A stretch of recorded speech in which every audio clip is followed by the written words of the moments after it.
जय हिंद साथियों, आपका स्वागत है आपके अपने YouTube channel Indian forces exam में, जहां मिलती है आपको हर भर्ती की पूरी जानकारी बिल्कुल सही और संबंधित भर्ती बोर्ड के नोटिफिकेशंस के आधार पर, वो भी कम से कम समय में, क्योंकि हमें पता है आपका समय और आपका मोबाइल इंटरनेट डाटा कितना कीमती है। इस चैनल पर आपको मिलती है हिंदी, जीके, गणित, रीजनिंग और इन सभी विषयों से संबंधित अध्यायवार प्रश्नों का संकलन, जो आपकी आने वाली परीक्षाओं के लिए बहुत ही महत्वपूर्ण है और यह प्रश्न बार बार परीक्षाओं में पूछे जाते हैं। अगर आप सिपाही, लेखपाल, वीडियो, एसएससी, बैंक या पैरामिलिट्री फोर्सेज इत्यादि जैसी भर्तियों से संबंधित परीक्षाओं की तैयारी कर रहे हैं, तो यह वीडियो पूरा देखें, आपको पूर्ण संतुष्टि मिलेगी।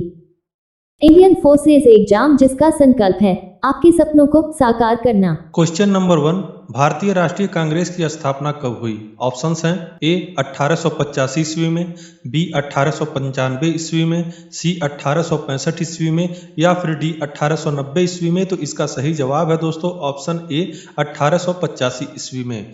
दोस्तों, भारतीय राष्ट्रीय कांग्रेस की स्थापना 72 प्रतिनिधियों की उपस्थिति के साथ 28 दिसंबर 1885 को मुंबई के गोकुल दास तेजपाल संस्कृत महाविद्यालय में हुई थी। इसके संस्थापक महासचिव A.O. ह्यूम थे, जिन्होंने कलकत्ता के व्योमेश चंद्र बनर्जी को अध्यक्ष नियुक्त किया था।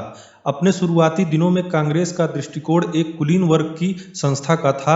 इसके शुरुआती सदस्य मुख्य रूप से बॉम्बे और मद्रास प्रेसिडेंसी से लिए गए थे। कांग्रेस में स्वराज का लक्ष्य सबसे पहले बाल गंगाधर तिलक ने अपनाया था। क्वेश्चन नंबर 2 है, निम्नलिखित युगों में से सिंधु सभ्यता किस युग में पड़ती है? ऑप्शंस हैं ए ऐतिहासिक काल, बी प्रागैतिहासिक काल, सी उत्तर ऐतिहासिक काल या फिर डी आद्य ऐतिहासिक काल। तो इसका सही जवाब है दोस्तों ऑप्शन डी आद्य ऐतिहासिक काल। यह सभ्यता सिंधु नदी घाटी में फैली हुई थी, इसलिए इसका नाम सिंधु घाटी सभ्यता रखा गया।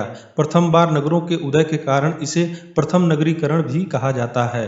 प्रथम बार कांस्य के प्रयोग के कारण इसे कांस्य सभ्यता भी कहा जाता है। सिंधु घाटी सभ्यता की 1400 केंद्रों को खोजा जा चुका है, जिसमें से 925 केंद्र भारत में हैं। 80% स्थल सिंधु नदी और उसकी सहायक नदियों के आसपास हैं। अभी तक कुल खोजों में से 3% स्थलों का ही उत्खनन हो पाया है। दोस्तों, आद्य इतिहास क्या है? आद्य इतिहास प्रागैतिहासिक काल व ऐतिहासिक काल के मध्य का समय है। यह वो समय है जब मनुष्य ने खाना प्राप्त करने के लिए खेती करना आरंभ कर दिया था। यह मनुष्य के सांस्कृतिक विकास का दौर है। आद्य इतिहास काल उस काल को कहते हैं जिस काल में लेखन कला के प्रचलन के बाद भी उपलब्ध लेख को पढ़े नहीं जा सके हैं। क्वेश्चन नंबर 3 है, निम्नलिखित में से कौन सा आश्रम इंद्रियों पर संयम रखने और बौद्धिक विकास करने की शिक्षा देता है? ऑप्शंस हैं ए ब्रह्मचर्य आश्रम, बी गृहस्थ आश्रम, सी वानप्रस्थ आश्रम या फिर डी संन्यास आश्रम। तो इसका सही जवाब है दोस्तों ऑप्शन ए ब्रह्मचर्य आश्रम। ब्रह्मचर्य योग के आधारभूत स्तंभों में से एक है। ब्रह्मचर्य का अर्थ है सात्विक जीवन बिताना, शुभ विचारों से अपने वीर का संरक्षण करना, भगवान का ध्यान करना और विद्या ग्रहण करना। यह वैदिक धर्म वर्णाश्रम का पहला आश्रम भी है, जिसके अनुसार यह 0 से 25 वर्ष तक की आयु का होता है और जिस आश्रम का पालन करते हुए विद्यार्थियों को भावी जीवन के लिए शिक्षा ग्रहण करनी होती है। ब्रह्मचर्य से असाधारण ज्ञान पाया जा सकता है। वैदिक काल और वर्तमान समय के सभी ऋषियों ने इसका अनुसरण करने को कहा है। ब्रह्मचर्य क्यों महत्वपूर्ण है? ब्रह्मचर्य हमारी जिंदगी में जितना जरूरी वायु ग्रहण करना है, उतना ही जरूरी ब्रह्मचर्य है। आज से पहले हजारों वर्ष से हमारे ऋषि मुनि ब्रह्मचर्य का तप करते आए हैं, क्योंकि इसका पालन करने से हम इस संसार के सर्व सुख की प्राप्ति कर सकते हैं। क्वेश्चन नंबर 4 है, भारतीय संविधान में मूल अधिकारों का वर्णन किस भाग में किया गया है? ऑप्शंस हैं ए भाग 2 में, बी भाग 3 में, सी भाग 4 में या फिर डी भाग 5 में। इसका सही जवाब है ऑप्शन बी भाग 3। भारत का संविधान भारत का सर्वोच्च विधान है, जो संविधान सभा द्वारा 26 नवंबर 1949 को पारित हुआ तथा 26 जनवरी 1950 से प्रभावी हुआ। यह दिन 26 नवंबर भारत के संविधान दिवस के रूप में घोषित किया गया है, जबकि 26 जनवरी का दिन भारत में गणतंत्र दिवस के रूप में मनाया जाता है। भीमराव अंबेडकर को भारतीय संविधान का प्रधान वास्तुकार या निर्माता कहा जाता है। भारत के संविधान का मूल आधार भारत सरकार अधिनियम 1935 को माना जाता है। भारत का संविधान विश्व के किसी भी गणतांत्रिक देश का सबसे लंबा लिखित संविधान है।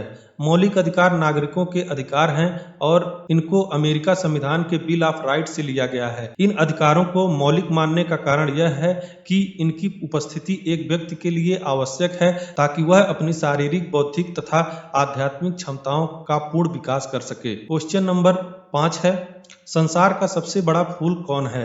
ऑप्शंस हैं ए कमल, बी रिफ्लेशिया, सी कैक्टस या फिर डी रजनीगंधा। तो इसका सही जवाब है दोस्तों ऑप्शन बी रिफ्लेशिया। रिफ्लेशिया मुख्यतः मलेशिया एवं इंडोनेशिया में पाया जाने वाला एक आश्चर्यजनक परजीवी पौधा है जिसका फूल वनस्पति जगत के सभी पौधों के फूलों से बड़ा, लगभग 1 मीटर व्यास का होता है और इसका वजन 10 किलोग्राम तक हो सकता है। इसकी सबसे छोटी प्रजाति 20 सेंटीमीटर व्यास की पाई गई है। सभी प्रजातियों में फूल की त्वचा छूने में मांस की तरह प्रतीत होता है और इसके फूल से सड़े मांस की बदबू आती है जिससे कुछ विशेष कीट पतंग इसकी ओर आकृष्ट होते हैं। क्वेश्चन नंबर 6, दिल्ली के किस सुल्तान को उसकी उदारता के कारण लाख बख्श पुकारा जाता था? ऑप्शंस हैं ए कुतुबुद्दीन ऐबक को, बी इल्तुतमिश को, सी गयासुद्दीन तुगलक को या फिर डी अलाउद्दीन खिलजी को। तो इसका सही जवाब है दोस्तों ऑप्शन ए कुतुबुद्दीन ऐबक को। कुतुबुद्दीन ऐबक दिल्ली सल्तनत का स्थापक और गुलाम वंश का पहला सुल्तान था। यह गौरी साम्राज्य के सुल्तान मोहम्मद गौरी का एक गुलाम था। गुलामों को सैनिक सेवा के लिए खरीदा जाता था। यह पहले गौरी के सैन्य अभियानों का सहायक बना और फिर दिल्ली का सुल्तान। इसने लाहौर को अपनी राजधानी बनाया और कुतुब मीनार की नींव डाली। इसने केवल 4 साल 1206 से 1210 ही राज किया है। कुतुबुद्दीन तुर्किस्तान के निवासी थे और इनके पिता माता तुर्क थे। इस क्षेत्र में उस समय दास व्यापार का प्रचलन था और इसे लाभप्रद माना जाता था। दासों को उचित शिक्षा और प्रशिक्षण देकर उन्हें राजा के हाथ बेचना एक लाभदायी धंधा था। बालक कुतुबुद्दीन इसी व्यवस्था का शिकार बना और उसे एक व्यापारी के हाथों बेच डाला गया। व्यापारी ने उसे फिर निशापुर के काजी फरुखुद्दीन अब्दुल अजीज कूफी को बेच दिया। अब्दुल अजीज ने बालक कुतुब को अपने पुत्र के साथ सैन्य और धार्मिक प्रशिक्षण दिया, पर अब्दुल अजीज की मृत्यु के बाद उसके पुत्रों ने उसे फिर से बेच दिया और अंततः उसे मोहम्मद गोरी ने खरीद लिया। कुतुब मीनार जो अब विश्व धरोहर है उसके हाल ही में निर्मित हुई थी। मोहम्मद गोरी ने कुतुबुद्दीन ऐबक के साहस, कर्तव्य निष्ठा तथा स्वामी भक्ति से प्रभावित होकर उसे शाही अस्तबल का अध्यक्ष नियुक्त कर दिया। यह एक सम्मानित पद था और उसने सैन्य अभियानों में भाग लेने का अवसर मिला। तराइन के द्वितीय युद्ध में राजपूत राजा पृथ्वीराज चौहान को बंदी बनाने के बाद ऐबक को भारतीय प्रदेशों का सूबेदार नियुक्त किया गया। वह दिल्ली, लाहौर तथा कुछ अन्य क्षेत्रों का उत्तराधिकारी भी बना। क्वेश्चन नंबर 7 है, भारत में राष्ट्रीय आय का संकलन कौन करता है?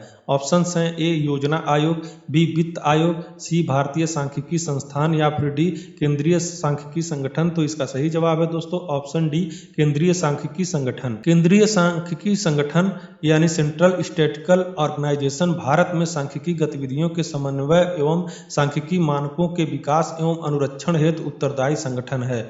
इसके संग एक सुव्यवस्थित ग्राफिकल इकाई भी सहायक है। इस संगठन का मुख्यालय नई दिल्ली में स्थित है। यह संगठन सांख्यिकी एवं कार्यक्रम क्रियान्वयन मंत्रालय भारत सरकार के अंतर्गत कार्य करता है। भारत का राष्ट्रीय सांख्यिकी आयोग एक स्वायत्त संस्था है जिसकी स्थापना 2006 में की गई थी। 2005 में भारत सरकार ने सी रंगराजन की अध्यक्षता वाली आर्थिक सलाहकार समिति की संस्तुति के आधार पर इसकी स्थापना का निर्णय लिया। आयोग में एक अंशकालिक अध्यक्ष, 4 अंशकालिक सदस्य तथा 1 पदेन सदस्य हैं। भारत के मुख्य सांख्यिकीविद का पद विशेष रूप से राष्ट्रीय सांख्यिकी कार्यालय के अध्यक्ष के तौर पर सृजित किया गया है। राष्ट्रीय सांख्यिकी आयोग के लिए विशेष रूप से सृजित भारत के मुख्य सांख्यिकीविद का पद आयोग के सचिव हैं। वे भारत सरकार के सांख्यिकी और कार्यक्रम कार्यान्वयन के मंत्रालय के सचिव भी हैं। क्वेश्चन नंबर 8 है, किस देश में कुल क्षेत्रफल का सर्वाधिक प्रतिशत वनाच्छादित है? ऑप्शंस हैं ए गुयाना का, बी जापान का, सी इंडोनेशिया का या फिर डी सूरीनाम का। तो इसका सही जवाब है दोस्तों ऑप्शन डी सूरीनाम का। दोस्तों सूरीनाम आधिकारिक तौर पर सूरीनाम गणराज्य दक्षिण अमेरिका महाद्वीप के उत्तर में स्थित एक देश है। सूरीनाम पूर्व में फ्रेंच गुयाना और पश्चिमी गयाना स्थित है। देश की दक्षिणी सीमा ब्राजील और उत्तरी सीमा अंध महासागर से मिलती है। देश की मनोविजने और कोरंतीज नदी पर फ्रेंच गुयाना और गयाना से दूर दक्षिण में मिलने वाली सीमा विवादास्पद है। सूरीनाम दक्षिण अमेरिका का क्षेत्रफल और आबादी के हिसाब से सबसे छोटा संप्रभु देश है। इसकी राजधानी पारामरीबो है। यह पश्चिमी गोलार्ध पर एक इकलौता डच भाषी क्षेत्र है जो नीदरलैंड राजशाही का हिस्सा नहीं है। सूरीनाम का समाज बहुसांस्कृतिक है जिसमें अलग अलग जाति, भाषा और धर्म वाले लोग निवास करते हैं। देश की 1/4 जनता प्रतिदिन $2 से कम पर जीवन यापन करती है। क्वेश्चन नंबर 9, फलों को कृत्रिम रूप से पकाने के लिए प्रयुक्त गैस कौन सी है? ऑप्शंस हैं ए एसिटिलीन, बी मेथेन, सी एथेन या फिर डी ब्यूटेन। तो इसका सही जवाब है दोस्तों ऑप्शन ए एसिटिलीन। एसिटिलीन एक रासायनिक यौगिक है जिसका अणुसूत्र C2H2 है। यह एक हाइड्रोकार्बन है तथा सबसे सरल एल्कीन है। दोस्तों इन प्रश्नों के साथ बहुत ही अच्छे चित्रों का समायोजन किया गया है जिसे आपको ध्यान से देखना होगा क्योंकि चित्र हमेशा दिमाग में पड़े रहते हैं और आपकी परीक्षा के समय सही दिशा प्रदान करते हैं।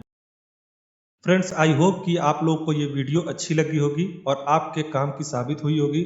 अगर अच्छी लगी हो तो लाइक करिएगा। यदि कोई त्रुटि हुई हो तो कमेंट सेक्शन में ज़रूर बताइएगा। अगर इसी तरीके की वीडियो आप लोग चाहते हैं तो कमेंट सेक्शन में ज़रूर बताएं। अगर चैनल को सब्सक्राइब नहीं किया है तो चैनल को सब्सक्राइब कर लें और बेल आइकन को भी प्रेस कर दें। मिलेंगे नेक्स्ट वीडियो में। जय हिंद, जय भारत।